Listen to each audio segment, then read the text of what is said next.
എവിടെയാണ് ഈ സ്ഫോടനം ഉണ്ടായതെന്ന് മാപ്പിന്റെ കൂടെ സഹായത്തോടെ പരിശോധിക്കാം. ഡൽഹിയിലെ തന്നെ സുപ്രധാനമായ ITOയിലേക്കുള്ള റോഡാണിത്. ലാൽക്വില അഥവാ റെഡ് ഫോർട്ടിന് വളരെ അടുത്തായി ഒരു സിഗ്നലിൽ നിർത്തിയിട്ട കാറാണ് ഇന്നലെ രാത്രി 6:52 പൊട്ടിത്തെറിച്ചത്.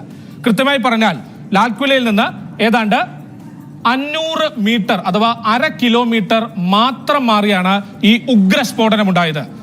സ്ഫോടനമുണ്ടായ ഈ സിഗ്നലിന് സമീപത്ത് തന്നെയാണ് ലാൽക്വില അഥവാ റെഡ് ഫോർട്ട് മെട്രോ സ്റ്റേഷനും സ്ഥിതി ചെയ്യുന്നത്.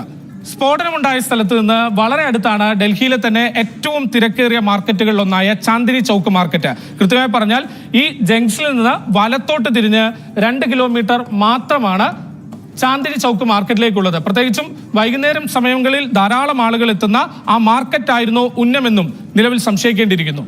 മറ്റൊരു കാര്യം, സ്ഫോടനമുണ്ടായ ഈ ഇടത്ത് നിന്ന് ഏതാണ്ടൊരു 5 കിലോമീറ്റർ നേരെ പോയാൽ ITO മേഖലയിലേക്കാണ് എത്തുന്നത്. ITO ഡൽഹിയിലെ തന്നെ ഏറ്റവും പ്രധാനപ്പെട്ട മേഖലകളിൽ ഒന്നാണ്. പ്രധാനപ്പെട്ട ഓഫീസുകൾ, സർക്കാർ ഓഫീസുകൾ, EDയുടെ അടക്കം ഡൽഹി പോലീസിന്റെ മുൻ ആസ്ഥാനമടക്കം സുപ്രധാനമായ ഓഫീസുകളൊക്കെ സ്ഥിതി ചെയ്യുന്ന ITO മേഖല ഈ സ്ഫോടനമുണ്ടായ ഇടത്ത് നിന്ന് വളരെ അടുത്തുകൂടിയാണ്. ITO ആയിരുന്നോ ഉന്നമെന്നും നിലവിൽ സംശയം ബലപ്പെടുകയാണ്.